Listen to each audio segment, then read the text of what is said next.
नमस्कार, आप देख रहे हैं इंडिया न्यूज हरियाणा। आपके साथ मैं हूं प्रिया। आप देख लेते हैं अब तक की 100 बड़ी खबरें फटाफट अंदाज में। संसद के मॉनसून सत्र की शुरुआत हंगामेदार रही। पहले दिन की कार्यवाही के दौरान कई सांसदों ने सरकार से अपने अपने सवाल पूछे, जिसके बाद लोकसभा पूरे दिन के लिए स्थगित कर दी गई। लोकसभा में विपक्ष के नेता अधीर रंजन चौधरी ने सदन में की चीन सीमा विवाद का मुद्दा उठाने की कोशिश। स्पीकर ओम बिरला ने अधीर रंजन चौधरी को सीमा विवाद मुद्दा उठाने से रोका।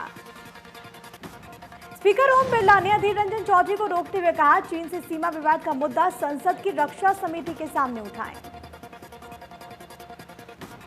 1 अक्टूबर तक चलने वाले सत्र में सरकार ने 23 बिल लाने की तैयारी की, जिसमें 11 अध्यादेश हैं। संसद के मॉनसून सत्र से पहले पीएम मोदी का संबोधन। पीएम ने कहा, विशेष वातावरण में सत्र की शुरुआत हो रही है। सभी सांसदों ने कर्तव्य का रास्ता चुना। पीएम मोदी ने कहा, कोरोना संकट में पत्रकार साथी भी अपना ध्यान रखें। साथ ही साथ लोगों को नसीहत देते हुए कहा कि जब तक दवाई नहीं बनती तब तक ढिलाई नहीं बरतें। पीएम ने कहा, संसद कोरोना काल में हमारे सामने कोरोना भी है, कर्तव्य भी है। कोरोना गाइडलाइन का ध्यान रखकर कार्य करने होंगे। पीएम ने कहा, संसद में अनेक विषयों पर चर्चा होगी, कई अहम फैसले भी लिए जाएंगे। इसके अलावा पीएम मोदी ने कहा, दुर्गम परिस्थितियों में सेना के जवान देश की सुरक्षा में जुटे हुए हैं। पूरा देश वीर जवानों के साथ है।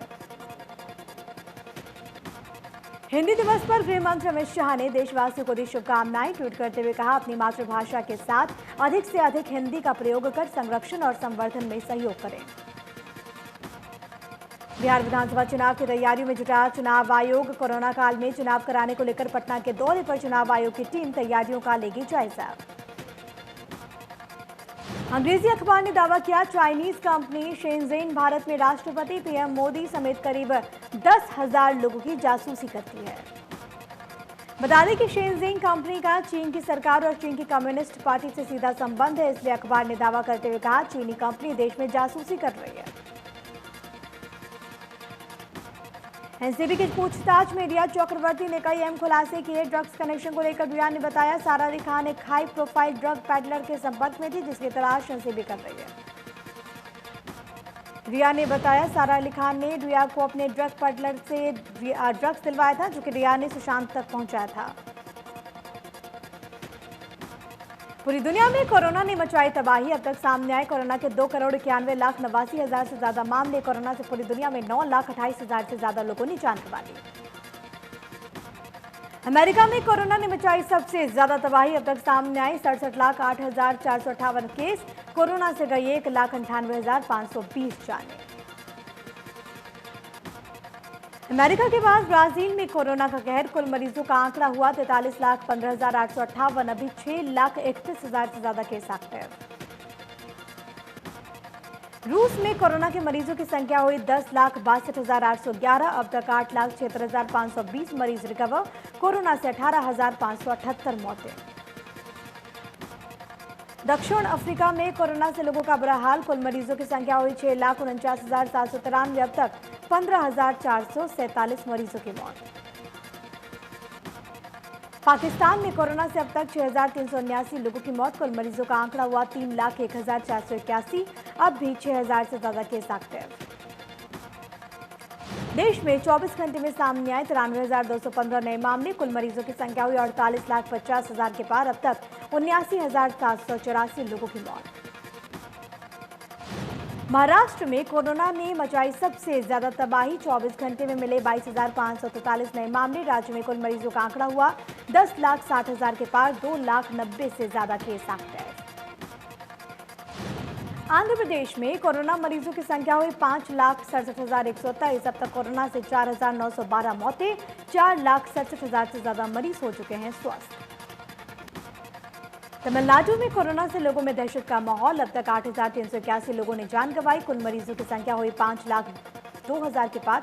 24 घंटे मिले 5,693 नए मामले। यूपी में कोरोना से बुरा हाल। लगातार बढ़कर मरीजों का आंकड़ा हुआ 3,12,000 के पार। राज्य में अभी 68,122 केस एक्टिव। दिल्ली में एक दिन में सामने आए 4,235 नए केस। दिल्ली में कुल मरीजों की संख्या हुई 2,18,304। हरियाणा में कोरोना का कहर, एक दिन में मिले 2526 नए मामले, 24 घंटे में 19 लोगों की मौत, टोटल केस हुए 93,641, 72,587 से ज्यादा मरीज हो चुके हैं स्वस्थ। गुरुग्राम के पीडब्ल्यूडी रेस्ट हाउस में 3 दिन रहने के बाद गुरुग्राम से चंडीगढ़ पहुंचे मुख्यमंत्री मनोहर लाल। मुख्यमंत्री ने लोगों को दिया कोरोना से लड़ने का संदेश। सीएम ने कहा, कोरोना को हराने के लिए एहतियात जरूरी, हमें कोरोना से डरना नहीं बल्कि सतर्क रहना है। इसके अलावा मुख्यमंत्री ने कहा, उनसे भी सतर्कता बरतने में हुई चूक, अगले 10 दिन ऑब्जर्वेशन में रहने की कही बात। कैथल में कोरोना के 41 नए मामले रिपोर्ट हुए, जिसके बाद टोटल केस 1760। स्वास्थ्य विभाग ने नए मरीजों को आइसोलेट करने की प्रक्रिया की शुरू। रतिया में फूटा कोरोना बम, गता फैक्ट्री में 56 लोगों की रिपोर्ट आई पॉजिटिव। स्वास्थ्य विभाग के अधिकारी ने बताया, सभी को फैक्ट्री में ही रखा जाएगा। 2 टीम बनाई गई, संपर्क में आने वाले लोगों की होगी जांच। करनाल में कोरोना के 84 नए मामले आए सामने, इसके साथ ही कोरोना की वजह से 3 लोगों की मौत हो गई। सिविल सर्जन योगेश कुमार शर्मा ने दी जानकारी। सिरसा में कोरोना से लोगों का बुरा हाल, एक दिन में फिर सामने आए कोरोना के 40 नए केस। जिले में कुल मरीजों का आंकड़ा पहुंचा 2347, अब भी 880 केस एक्टिव। भिवानी के सेक्टर 13 में कोरोना से एक महिला की मौत हो गई। जिले में एक दिन में सामने आए कोरोना के 34 नए केस। नूंह में कोरोना से बुजुर्ग की मौत हो गई। पुनाना का रहने वाला 74 वर्षीय बुजुर्ग को फरीदाबाद के अस्पताल में भर्ती किया गया था। इलाज के दौरान मौत हो गई। नूंह में अब मरने वालों का आंकड़ा 17 हुआ। गर्भवती महिलाओं के लिए भारत सरकार की ओर से देश भर में चलाई जा रही प्रधानमंत्री मातृत्व सुरक्षा योजना फायदेमंद साबित हो रही है। इसके तहत हर महीने की 9 तारीख को स्वास्थ्य विभाग की ओर से एक विशेष शिविर का आयोजन किया जाता है। इस शिविर के तहत गर्भवती महिलाओं को एक ही छत के नीचे सभी प्रकार की सुविधाएं मुहैया कराई जाती हैं और सभी प्रकार की जांच भी एक ही छत के नीचे निःशुल्क कराई जाती है। जिला जींद के उप civil surgeon doctor Gopal Goyal ने बताया कि भारत सरकार के परिवार कल्याण स्वास्थ्य मंत्रालय की ओर से एक महत्वाकांक्षी योजना चलाई जा रही है। इसके मुख्य उद्देश्य गर्भवती महिलाओं को लाभ पहुंचाना है। इंद्री में बीजेपी की ओर से आंखों का चेकअप कैंप लगाया गया। प्रधानमंत्री नरेंद्र मोदी के 70वें जन्मदिन को लेकर इस कैंप का आयोजन किया गया है। कार्यक्रम में बीजेपी जिला अध्यक्ष योगेंद्र राणा ने मुख्य अतिथि के रूप में शिरकत की, चश्मों का वितरण किया। इसके साथ ही उन्होंने कार्यकर्ताओं को सप्ताह में होने वाले कार्यक्रमों के बारे में भी विस्तृत जानकारी दी है।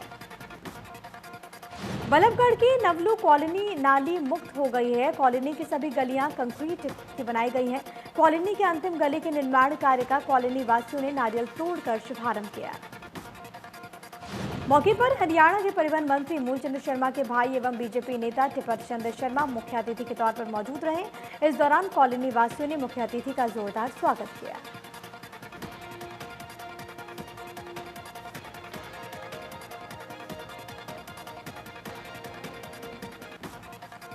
साइबर सिटी गुरुग्राम में पोल्यूशन कंट्रोल डिपार्टमेंट ने की बड़ी कार्रवाई। पोल्यूशन नॉर्म्स की पालना नहीं करने पर दिल्ली बॉर्डर पर मौजूद सहारा मॉल को किया गया सील।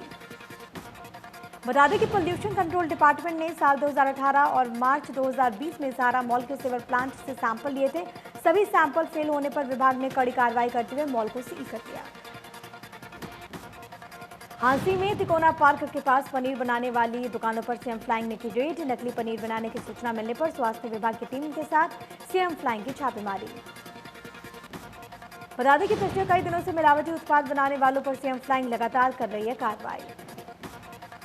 फरीदाबाद के कोरीगांव में अवैध कब्जे पर प्रशासन की तोड़फोड़। सुप्रीम कोर्ट के आदेश मिलने के बाद जिला प्रशासन सूरजकुंड के पास लगने वाले इलाके में पहुंचा। अवैध निर्माण पर कार्रवाई की गई। बता दें कि तोड़फोड़ के स्टेटस को लेकर नगर निगम को सुप्रीम कोर्ट में 16 सितंबर को जवाब देना है। यहां पर करीब 150 एकड़ जमीन निगम और टूरिज्म डिपार्टमेंट की है, जिस पर अवैध कब्जा हुआ। निगम को अवैध निर्माण हटाए जाने के दौरान हंगामे का भी डर था, जिसे देखते हुए मौके पर भारी पुलिस बल तैनात कर दिया गया। साथ ही साथ कुछ संदिग्धों को भी हिरासत में लिया गया। करनाल से आने वाले गंदे नाले में एक बार फिर से घरौंडा क्षेत्र में भारी नुकसान पहुंचा है। ओवरफ्लो चल रहा ये नाला गांव बहलोलपुर के पास सुबह करीब 5 बजे अचानक टूट गया, जिससे नहर का पानी आसपास की खड़ी फसलों और कुछ दूरी पर स्थित रेत की खान में घुस गया। इससे पहले कि किसान और खान के कर्मचारी संभलते, खान में 10 से 15 फीट पानी भर गया। लोगों को भागकर अपनी जान बचानी पड़ी। खान के अंदर खड़े 17 ट्रक और एक ट्रैक्टर गहरे पानी के बीच फंस गया। वाहन मालिकों ने पानी में डूबे ट्रक से सामान निकालने का प्रयास किया, लेकिन वो कामयाब नहीं हुए। किसानों ने आरोप लगाया कि प्रशासन इस नाले को लेकर गंभीर नहीं। साल में कई दफा ये नाला टूटता है, जिससे किसानों को फसल बर्बाद उनकी होती है, लेकिन अधिकारी नहीं लेते कोई सुध। अंबाला छावनी की DRM कॉलोनी के पास सुंदरनगर में पिछले 8 महीने पहले खोदी गई सड़क से लोगों को काफी दिक्कतें हो रही हैं। लोगों का ये कहना है कि इरिगेशन डिपार्टमेंट ने बरसाती पानी की निकासी के लिए डाले गए पाइपलाइन के वजह से सड़क खोदी थी, लेकिन अभी तक बनवाई नहीं। स्थानीय लोगों का ये कहना है कि प्रशासन जल्द से जल्द इस सड़क का निर्माण कराए। करनाल के सेक्टर 12 में मौजूद शहीद मदन लाल पार्क में कांग्रेस नेता वीरेंद्र सिंह राठौर ने शहीद मदन लाल ढींगरा की मूर्ति का दोबारा अनावरण किया। शहीद की प्रतिमा के अनावरण पर वीरेंद्र सिंह ने कहा कि करनाल वासियों की मांग थी जो पूरी हुई। करनाल में बर्खास्त पीटीआई टीचर्स की तरफ से रैली आयोजित की गई। रैली में पूरे हरियाणा से बर्खास्त पीटीआई टीचर्स के अलावा अलग अलग विभागों में काम कर रहे कच्चे कर्मचारी पहुंचे। पलवल के गांव सौंध में बने सरकारी अस्पताल में लगभग 20 राउंड गोलियां चली। कुछ लोग अपने घायल साथी को इलाज कराने अस्पताल पहुंचे थे, लेकिन अस्पताल के गेट के सामने ही बदमाशों ने उन पर फायरिंग शुरू कर दी। घायल शख्स ने की गाड़ी जैसे ही अस्पताल पहुंची तो बाइक सवार बदमाशों ने उन पर गोली चलानी शुरू कर दी। गोली चलता देख अस्पताल कर्मचारी वहां से भाग निकले। सूचना मिलने के 1 घंटे बाद पुलिस मौके पर पहुंची। कैथल में बदमाशों का आतंक थमने का नाम नहीं ले रहा। जहां पर कलायत के गांव खरक पांडवा में बदमाशों ने गांव के ठेकेदार जगमाल पर गोली चला दी।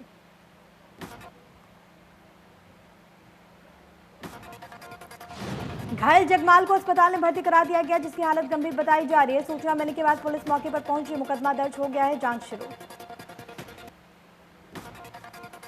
कैथल के सेक्टर 21 की उड़ा कॉलोनी में कुछ बदमाशों ने सरेआम एक वकील पर फायरिंग कर दी। फायरिंग के बाद बदमाश घायल वकील से उसकी कार और मोबाइल छीनकर फरार हो गया।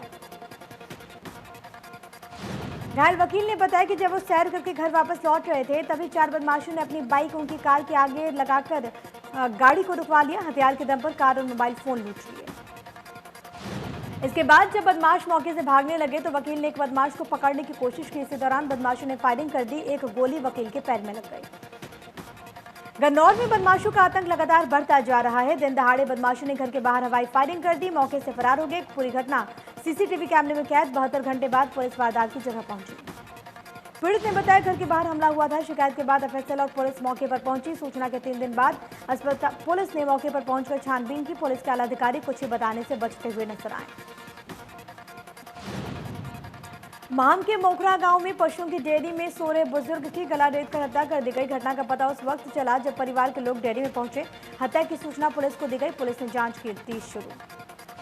डीएसपी ने भी मौके का मुआयना किया। प्रारंभिक जांच में मामला आपसी रंजिश का बताया जा रहा है। परिजनों का ये कहना है कि सोची समझी साजिश है और हथियार एक से ज्यादा हो सकते हैं। पलवल में दुकान मालिक पर अपने नौकर की हत्या कर शव को दुकान में लगे पंखे से लटकाने का आरोप लगा है। परिजनों ने दुकानदार पर हत्या के आरोप लगाए। पुलिस ने केस दर्ज कर लिया, जांच शुरू। जांच अधिकारी ने बताया पुलिस मौके पर पहुंची। दुकान के ताले को तोड़कर दुकान के अंदर जा घुस कर देखा तो शव दुकान की छत के पंखे पर रस्सी से लटका हुआ था। शव को पोस्टमार्टम के लिए नागरिक अस्पताल भिजवा दिया गया। पलवल में 8वीं कक्षा के नाबालिग छात्रा के साथ चाकू के बल पर अपहरण कर दुष्कर्म करने का मामला आया सामने। पहले तो आरोपी ने नाबालिग को अगवा किया, इसके बाद जूस में नशीला पदार्थ पिलाकर दुष्कर्म किया। दुष्कर्म की बात बताने पर आरोपी ने पीड़िता और उसके परिवार को जान से मारने की धमकी दे दी। उसे यूपी में उसके मामा के घर के बाहर छोड़कर फरार हो गया। महिला थाना पुलिस ने पीड़िता की शिकायत पर केस दर्ज किया। रेवाड़ी में एक बार फिर से दहेज के लिए विवाहिता के बलि चढ़ने का मामला आया सामने, जहां पर एक विवाहिता ने ससुराल पक्ष के दहेज की मांग से परेशान होकर फांसी लगाकर खुदकुशी कर दी। विवाहिता की आत्महत्या की खबर मिलने के बाद पुलिस मौके पर पहुंची, मौके का जायजा लिया। परिजनों की शिकायत पर सास ससुर पति और देवर के खिलाफ आत्महत्या के लिए मजबूर करने का मुकदमा दर्ज। उकलाना के फरीदपुर गांव में एक घर में चाय बनाते वक्त गैस सिलेंडर लीक होने से घर में आग लग गई, जिससे घर में रखा सारा सामान जलकर राख हो गया।